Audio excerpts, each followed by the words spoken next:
Howdy, folks. Welcome to Moments in Time, Discovering Knott's History.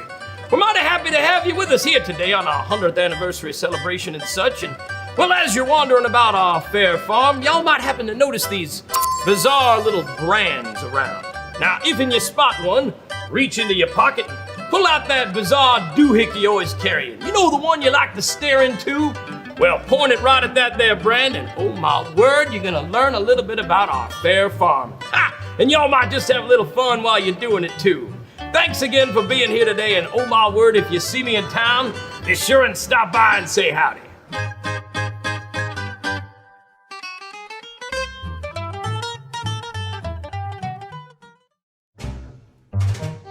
Every boysenberry in the world can trace its roots here to Knott's Berry Farm, where the berry was cultivated and nurtured into a game-changing fruit. Rudolph Boysen, a local horticulturist, created the berry but couldn't get it to grow. Enter Walter Knott, who saw the potential in the struggling vines. The bigger boysenberry, with its distinctive flavor, took the world by storm, and along with wife Cordelia's chicken dinner, put Knott's on the map. During the latter part of the 1930s, as the chicken dinner restaurant grew in popularity, Walter dreamed up new ways to keep guests occupied while they waited over 3 hours for their table to be ready. One of these ideas was a beautiful rock garden complete with a serene waterfall. This was a popular photo spot for years and years.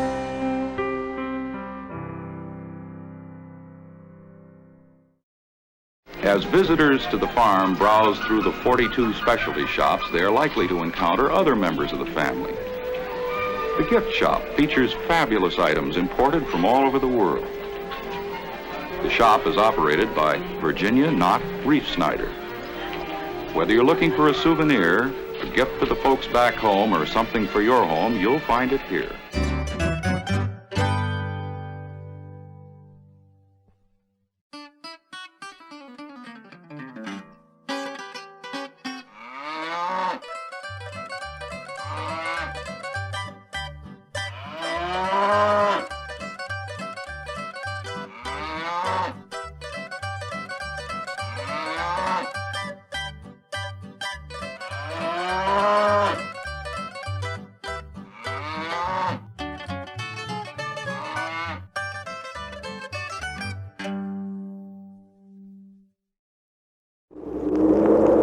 From out of the past, from the long, long ago, comes the moaning of the desert wind,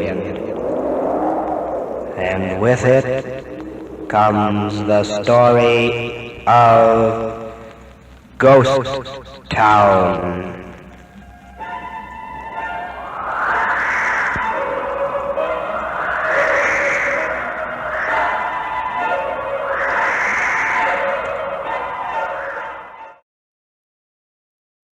Many a famous face has had its picture taken here at the Picture Gallery. You might recognize one or two of them.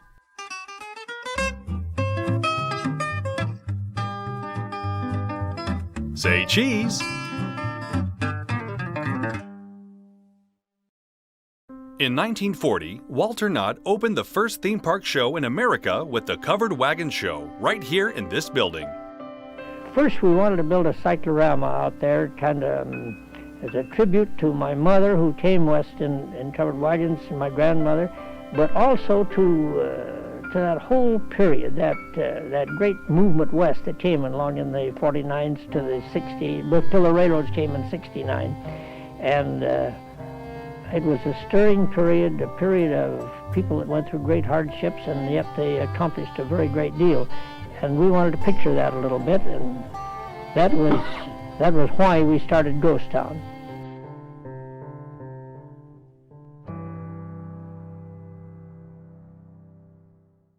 In 1868, Walter Knott's mother journeyed across the untamed West to Prescott, Arizona. In 1940, this building from that exact town was brought to Knott's Berry Farm as the beginning of the Calico Ghost Town. If you listen closely, you can still hear the ghosts of the past. This here blacksmith shop is the real deal. Scavenged by Walter Knott before it was destroyed, this authentic building has been a working shop here at the farm since the 1940s. Did you know that every blacksmith brands the walls of his shop to make sure he doesn't make the same design twice? It's true. You can see for yourself right here. The livery stable I call home used to be the very end of Ghost Town. The road just ended there in the parking lot. That was around 1940. Things sure have changed around here. Say, you wouldn't happen to have any sugar cubes there in your pocket, would you? The wagon camp was a dedicated space for absolutely free entertainment. It was a beautiful outdoor entertainment environment with an in-the-round stage. There would be singers, dancers. You could watch just about anybody do some square dance calling. And people came down here and loved it. It was just a part of a regular Friday night, Saturday night in Buena Park to have some chicken dinner, do a little shopping, and then watch the entertainment over at the wagon camp. This here's Old Betsy, an actual borax mine train used back in the Old West. It was found abandoned in the Mojave Desert in the 1930s and brought here by Walter Knott. When you get up here to take a picture, you are sitting in actual history. Well, hey, I gotta get back to the mine. This exact replica of George Washington's fireplace was built at the request of Walter Knott, who had been impressed at seeing the real one while on a tour of Mount Vernon. Walter was a proud American who sought to educate his guests on the founding of this great nation. If you don't believe me, just check out that fancy hall across the street. I cannot tell a lie. The Bottle House is a fine example of the can-do spirit of the Old West. Do the best with what you have. In this case, bottles. Do you know why the bottles all face inward? Because if they face outward, they'd all sing in the wind. It's true. Can you find another example in Ghost Town of a structure made out of found materials? Here's a hint. Check near Boot Hill. Judge Roy Bean, known as the Hanging Judge, was a real colorful character in the Old West. He set up shop along the Rio Grande in the Chihuahuan Desert of southwest Texas, in a building just like this one right here, called the Jersey Lily, after Lily Langtry, a popular actress that Bean fell in love with. This building was built right here at Knott's Berry Farm in 1947, and you can still get hitched here today.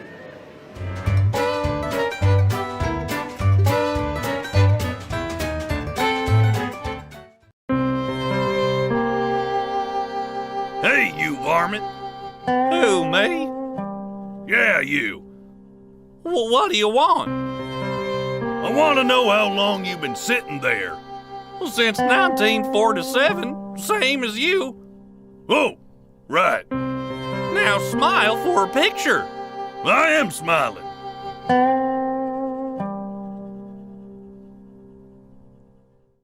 Folks young and old have been panning for gold here at Knott's Berry Farm since 1947.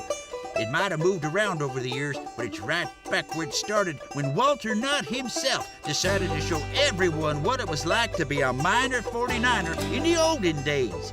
You can still pan for gold today, and it's real gold. I guarantee it. This is the Butterfield Stagecoach, and I've been taking guests back in time to the Old West since the attraction opened in 1949. Okay, climb aboard and let's get going.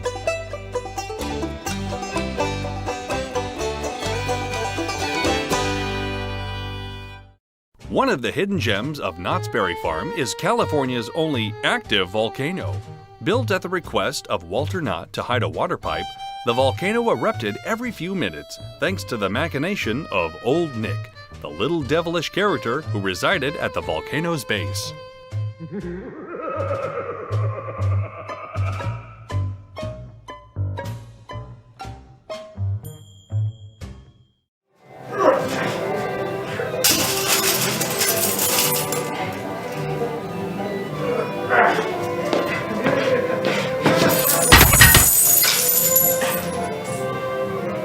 I was just cleaning it up.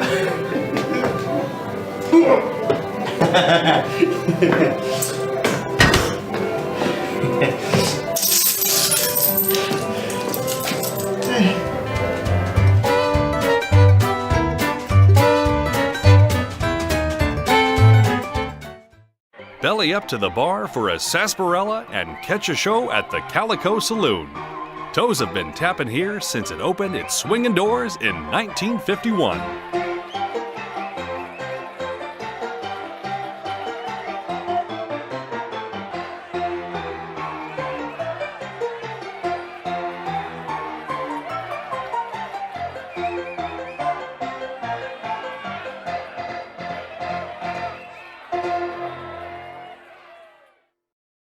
Looking to school their young'uns, the fine folks in Beloit, Kansas built this schoolhouse in 1879. There it stood until 1952 when Walter Knott bought it for his ghost town in Buena Park, California, where it was used to teach the children of the Knott's employees. Now it stands as a testament to the hard-working parents of the Old West.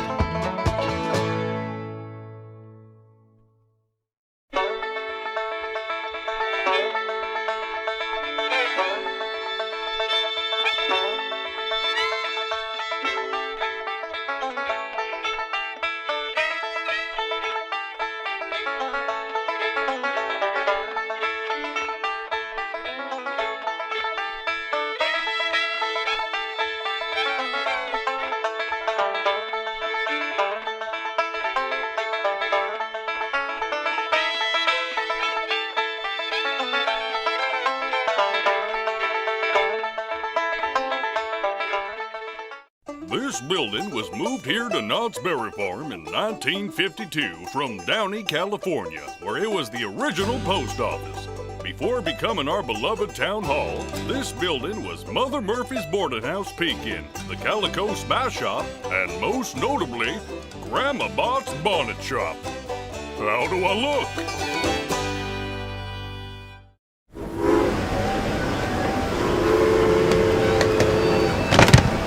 I didn't do it.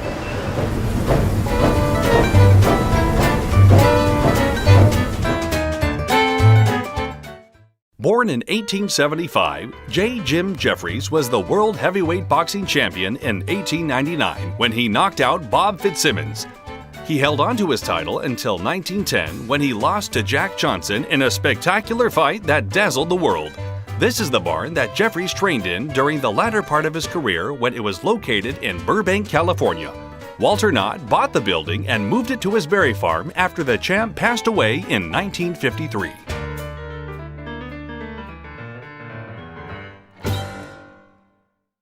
Designed by Paul von Kleben, the gristmill opened in 1953.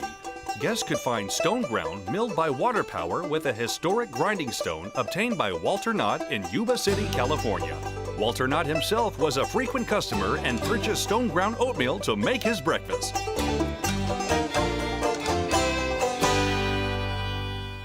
Back in the Old West, ingenuity was the only way to stay alive. With raw materials hard to come by, many a miner would think outside of the box by thinking inside of the barrel. Shelters were crafted out of whatever happened to be around, in this case, barrels. I'm sure he had just as much fun making this cabin as he did emptying those barrels. Can you find the other structure in Ghost Town made out of found materials? Here's a hint. Check near Indian trails. After seeing the original in Tombstone, Arizona, Walter Knott built his own replica here in Ghost Town in 1954. Popular film stars Steve Martin and Dean Jones got their start right here on this stage.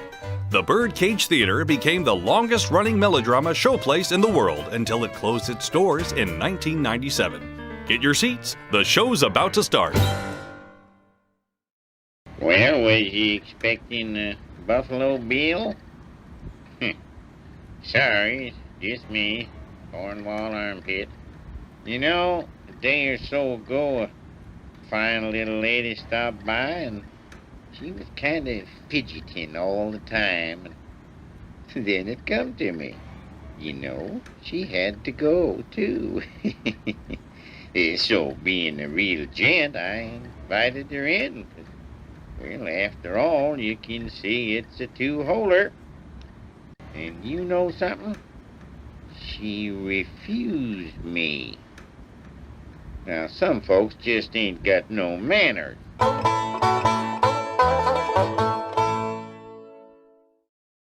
In 1954, the ghost of Ghost Town finally found a home. The Haunted Shack was a beloved attraction that invited guests to a tour of a house built over the center of gravity. Slanty Sam, his wife Shaky Sadie, and their daughter Eileen lived there until they crossed over and the shack was moved, ghosts and all, from Esmeralda, Nevada to Buena Park.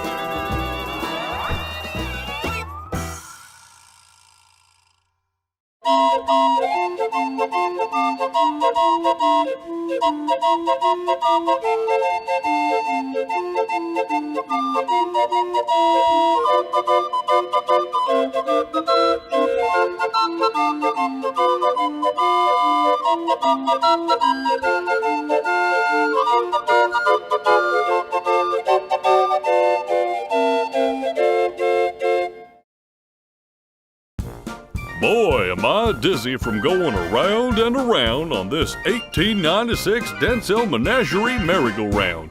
Whoa, wow, the world is spinning. And so will you when you climb aboard this ride from a bygone era. Hurry, we're taking off again.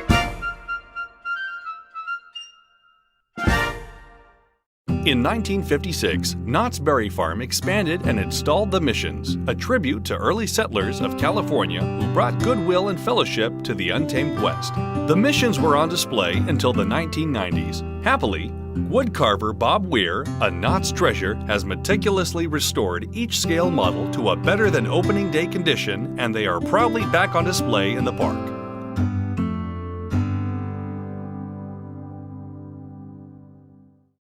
Theme park pioneer Wendell Bud Hurlbut had an idea for a new kind of amusement park ride, a fully themed journey into a replica of a working mine.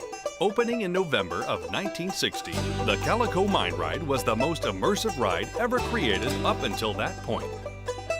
Climb aboard a mine train and see for yourself how the miners of the Old West made their fortune.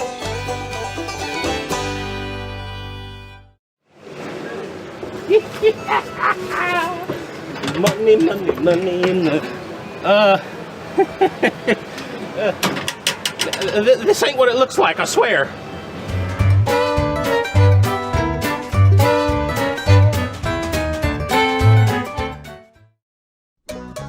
It was in 1969 when John Wayne and his son Ethan took the first ride on the Timber Mountain Log Ride.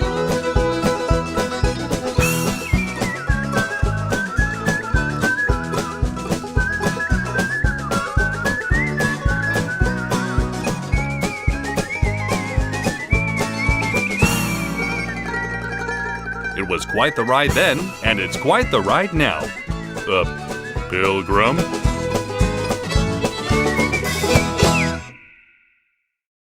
In 1969, just as Knott's Berry Farm started charging for admission, Walter and Cordelia opened Fiesta Village, a tip of the sombrero to Mexico's contributions to California culture. Walter was quoted, "We want to make the farm a theme shrine to American history. For nearly 100 years, this state was a Mexican province, and so far as I know, there is nothing to pay proper tribute to the era. We hope to take care of that now."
Prior to arriving at Knott's Berry Farm in 1975 for the opening of the new Roaring Twenties area, this beautiful fountain was featured in the 1969 film Hello Dolly, starring Barbra Streisand. Grab a coffee and take in a bit of history.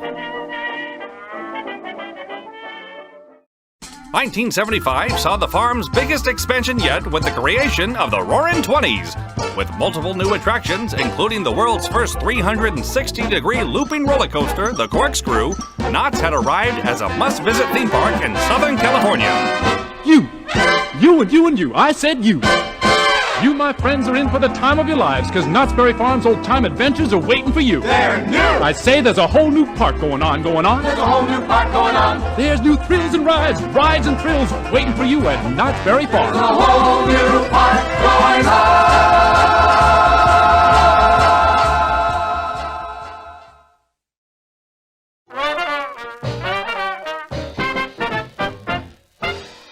The Orange County landscape was changed forever in 1975 when the Sky Jump Tower took its place as the icon of the new Roaring Twenties area. The 200-foot tall tower featured both the parachute ride and sky cabin attraction, offering guests more than one way to see the farm in a whole new way.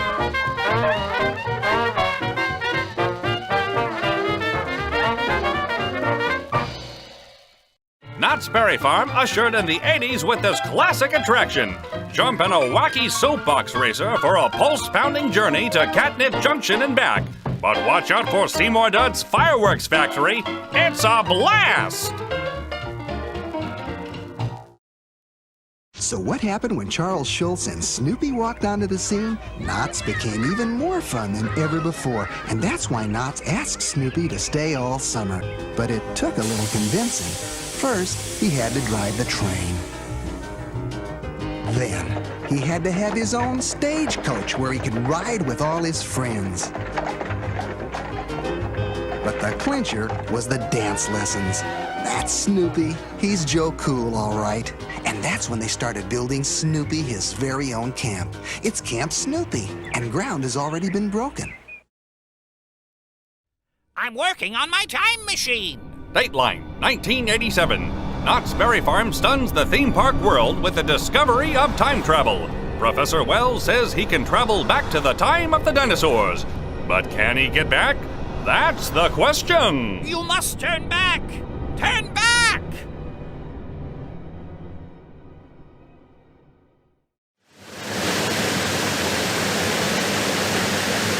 Holy underwear! I done seen him! Bigfoot is real! He's real! Bigfoot is real!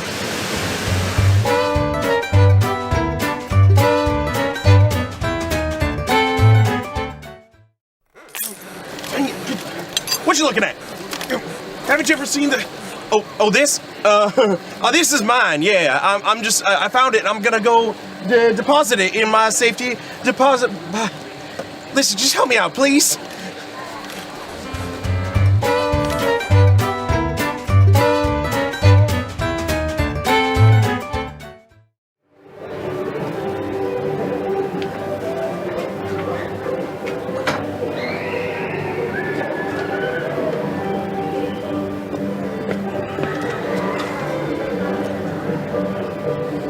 I got you something.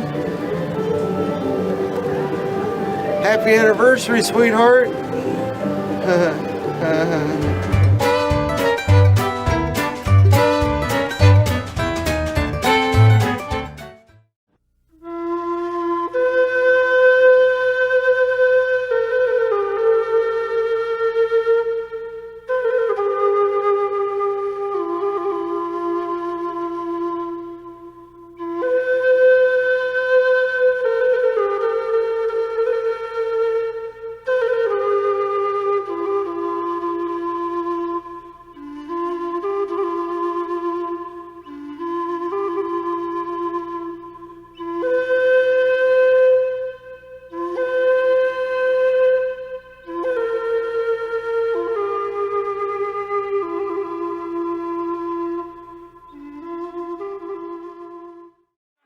It wasn't me. It was the two-armed man. Please, seriously, we're innocent. I don't know what's going on here. Hey, come back here. I demand to speak to a lawyer. I got rights, you know. Give us that spoon over there. We can just hurry up there. That's right.